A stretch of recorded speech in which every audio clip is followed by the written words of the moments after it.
wanted me to remind all of you, if you have your completed rapid fire cards, to put them in the front of your tables, and she will come around and collect them. Okay, well thank you for that introduction, Dr. Goldstein. It was well done. Okay, I'm Julie Chobdee, Wellness Program Coordinator at UC Riverside, and I also serve as the system-wide lead for the smoke tobacco-free efforts throughout the University of California. So I oversee the system-wide, yikes. Oh, there we go, okay. Phew. All right, so let me just go back real quick here. Where is the back?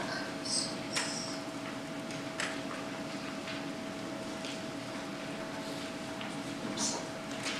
Got it.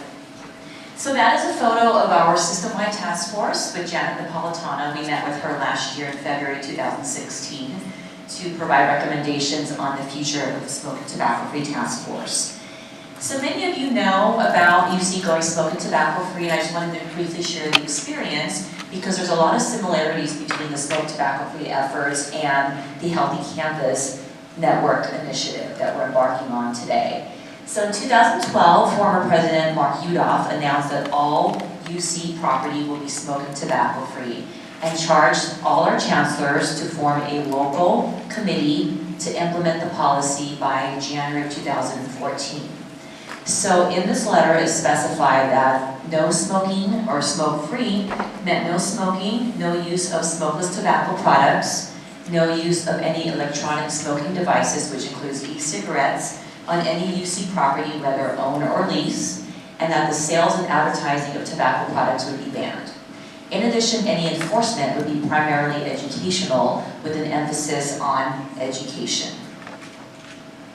So the implementation model, which is very similar to Healthy Campus Network, is that each chancellor identified a chair or co-chair at their local campuses. The chair and co-chair then formed a committee to address the policy implementation and all the efforts involved. And this group of the chairs and co-chairs formed the system-wide Smoke Tobacco-Free Task Force, where we met every month to identify any issues, to make sure that the implementation was moving along, and to share best practices and lessons learned. In addition, the Office of Risk Services, which is the owner of the Smoke Tobacco-Free policy, created a temporary role called the Center of Excellence, which is an individual, and in this case it's myself, who provided guidance to the larger system-wide task force. And what's unique and also very similar to the Healthy Campus Network is that each location came up with our own implementation plan. And how the plans differed was based on the culture, the staffing, and the resources of each campus. But as all of you know, we were very successful in meeting the deadline of 2014 for the policy implementation. So a very similar model. Our vision is for a smoke and tobacco-free UC, and our system-wide task force provides subject matter expertise, leadership collaboration, and ideas to strengthen, expand, and increase the scope of our policy so that we can have a healthier, safer, cleaner University of California. So here are some highlights on our current activities. We are working on a proposal for Janet Napolitano on the future of the smoke tobacco-free efforts. We are working right now with the Policy Advisory Committee to strengthen the language within our policies, and each location is also working on their local policies. What we're doing right now is we're including electronic smoking devices so that e-cigarettes and any other products, we have a lot of new and emerging products, so making sure that those products are included in the policy. We're including the vaping and smoking of marijuana into the policy, and also making sure that any exemptions to the policy only includes research exemptions and exemptions for traditional Native American ceremonial use. We've been given money to have UC fellows for the smoke and tobacco-free efforts. Right now we have 4 fellows and we've increased that number to 10. So we're hoping each campus will have at least 1 fellow. We've developed a dashboard, and this showcases where each campus is with their policy. It looks at prevention, cessation, and compliance, and is a way to gauge where each location is in terms of developing various activities related to the policy. We've initiated collaborative efforts with the Cal States and community colleges. The Cal States will be going smoke tobacco free as of September of this year. We're developing reporting so that we have something we can share and showcase to President Napolitano. And we're also addressing compliance and maintenance activities and strategies, and making sure that our policy is communicated throughout the system and locally through hiring materials, admissions materials, and any unique creative ways we can communicate the policy. And finally, we're working on an implementation toolkit. So what I wanted to do today is to make a pitch to all of you to consider integrating your smoke tobacco-free efforts into your Healthy Campus network. We have a successful initiative, the smoke tobacco-free efforts, where we have an existing chair or co-chairs and task forces at your campuses.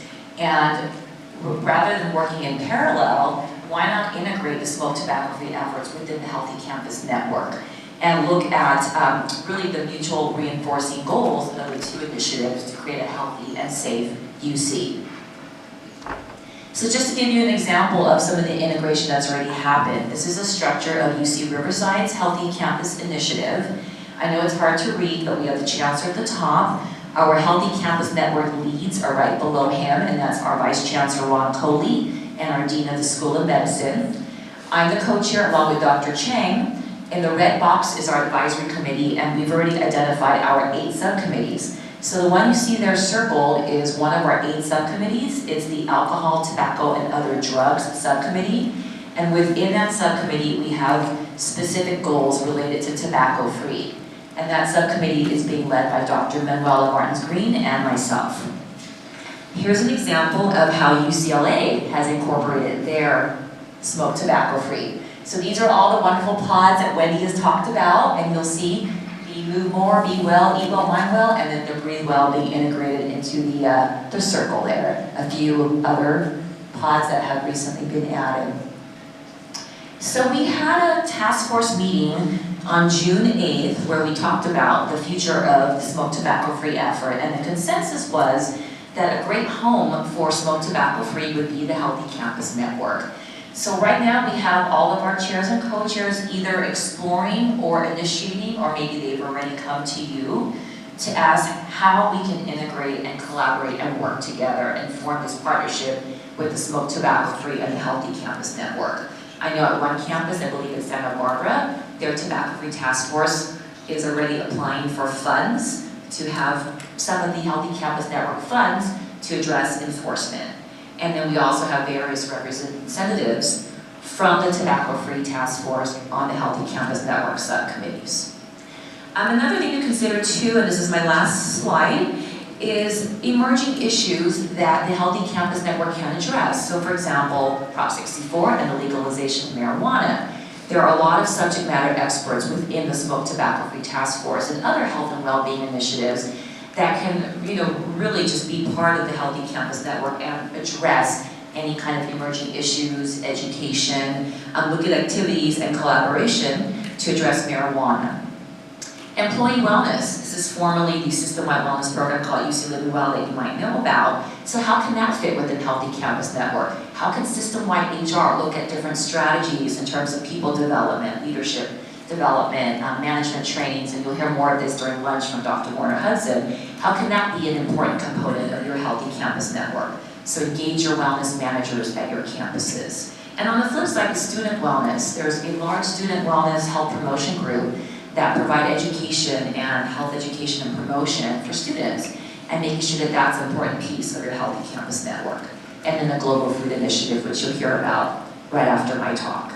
So I know we don't have time, but I wanted to leave you with some thoughts and something for you to consider and think about as you go back and develop your Healthy Campus Network framework and build your structure, is where can all these new health and well-being initiatives fit?